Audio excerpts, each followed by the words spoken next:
அல்லாஹ் என்ன சொன்னான்? இன்னக லா தஹ்தி மன் அஹ்பப்த வலாகின்னல்லாஹ யஹ்தி மன் யஷா. நபியே, நீங்கள் நினைத்தவர்களுக்கெல்லாம் ஹிதாயத்து கொடுக்க முடியாது, அது நான் நாட வேண்டும். சுப்ஹானல்லாஹ். ரசூலுல்லாஹ்வை பார்த்து கொண்ட அபூ தாலிபுக்கு கிடைக்காத ஹிதாயத் எனக்கும் உங்களுக்கும் அல்லாஹ் தந்தான். இந்த ஹிதாயத்தை பாதுகாப்பதற்கு நானும் நீங்களும் எவ்வளவு முயற்சி எடுக்கணும்.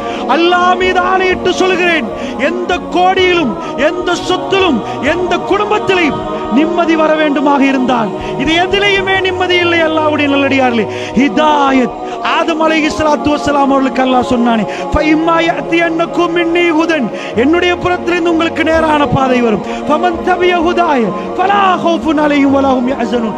யார் அந்த பாதையில் போகிறார்களோ அவர்களுக்கு கவலை இல்லை, பயம் இல்லை. இந்த பயானை கேட்டதுக்கு நிம்மதி வராது. தீனை பூரணமாக நுழையுங்க.